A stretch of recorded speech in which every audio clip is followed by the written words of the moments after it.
Hey Pa. What is it, John boy? Today in school Mr. Sanem talked about all these differences between religion and science, but also how they could work together, but I am confused. Can I ask you a few questions? Sure, son. Like what? How do you know if something is true or not? Well, son, there are two different kinds of truths, relative and absolute. Relative truth is something that is true only because one's perception, and absolute truth is unchangeable or permanent truth in one area. So, that means that relative truth depends on who the knower is and their sense of perception, but when it comes to absolute truth, the person believes something that is true regardless of the perception of the knower. Exactly. But then faith and reason enter the conversation. Do you believe something is true because of faith or because of reason? John Paul II once said, "Faith and reason are like two wings on which the human spirit rises to the contemplation of truth." Can you have faith and not reason, or reason without faith? No, because reason prepares the way to faith, and faith guides reason to go beyond itself. While reason stirs us to find the truth, faith also helps us find the truth. And this is also why reason is the common ground between believers and non-believers. What if someone believed that faith and reason don't go hand in hand? Well, reason can find infinite, relative truths that point to the absolute truth, but faith is needed to fully trust and experience this infinite and absolute truth. And when faith and reason are separated, faith can look like a myth or superstition, and this leads to people becoming nihilists, which are people that don't believe in anything. Will we ever figure out the truth to things? Well, son, I believe people of our kind have the intelligence to figure out anything we set our minds to, while others believe that the human race will never come close to finding out truth. I believe people are smart enough to figure out some truths, but some other truths that we are looking for will never be discovered because it's something we are not meant to discover and is to be left a mystery to keep tradition and study going. Well, John boy, I think you make a very good point. Thank you, Pa.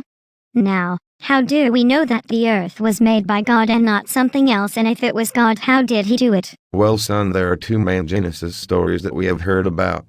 The first is the Yah's tradition story. Scholars believe this story is the oldest of the two. The story is of earth and sky already existing, and there is no life.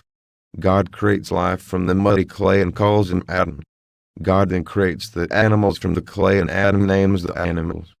God then makes Eve from Adam's rib, and then a snake tries to get Eve and Adam to eat an evil apple, and they make human sin. What is the other story? The other story starts off that earth is covered in darkness, and God says, "Let there be light."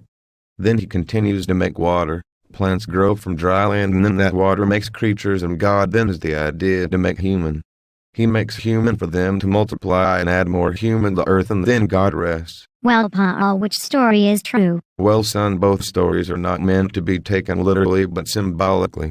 Everything in these stories stands for life, equality, that man is made from land, that God is anthropomorphic, God creates order and peace, and that God does not create evil. But both stories say that humans are made in the image and likeness of God. Well, I like the first story because it shows that God is human just like us, playing in mud and whatnot. But I also like this because it backs up one of the theories of the Big Bang, doesn't it? Well, in fact, son, it does. Some hypotheses have been made that life began from deep ocean vents, lightning, panspermia, clay, or under the ice. Yes, I believe that God and the Big Bang theory could be after the same thing. If the Big Bang theory is correct with the clay, that means that there was just a higher power helping the bang out, which was God. I like to think that science and religion are friends and help each other out to show us that life has a purpose and that we are meant to make our own discoveries, not only in science and religion but on ourselves and what we truly believe. I think God put me on this earth to be a good person and help anyone with any struggle or problem they might have. Thoughts, great son. These are the moments I know I am a good father. Now it is time for me to ask you questions. All right, Dad. Go ahead. What do you think about suffering and evil? Well, I think evil is something we as humans have developed and not a trait we received from God. And I think this is why we suffer, because of sin and evil. Like karma, I believe that what goes around comes around, and that's why I believe you should be nice and helpful, but I also know that no one is perfect and that we all make mistakes, but we should be able to get something out of our mistakes, and for suffering the consequences we learn and become better people. Well, with that said, what do you think your image of God was before our talk and what you see now? I thought of God of this older version of Jesus. Just an elderly man controlling everything from an office in heaven, but now I see God more of an energy like a cloud and not a gender or color but universal. I have always wondered theology or science was right and never thought they could go together, but after our talk today I can see that many things we think are opposites turn out to be things that can help each other make sense of this crazy world. My class and my beliefs have been keeping me up at night thinking about what is true, but now it all makes sense. That you should believe in what you want because it is your life and you have to live it. To believe in something else that someone says they believe in is amazing because we see things in other ways, and this opens our minds to see more than just one side of something. I feel as if it hit me that to make others happy you must first make yourself happy. I am more content with my beliefs in life now as I travel down a road to where I believe in what I think is true, and not to judge those who disagree or believe in something total opposite.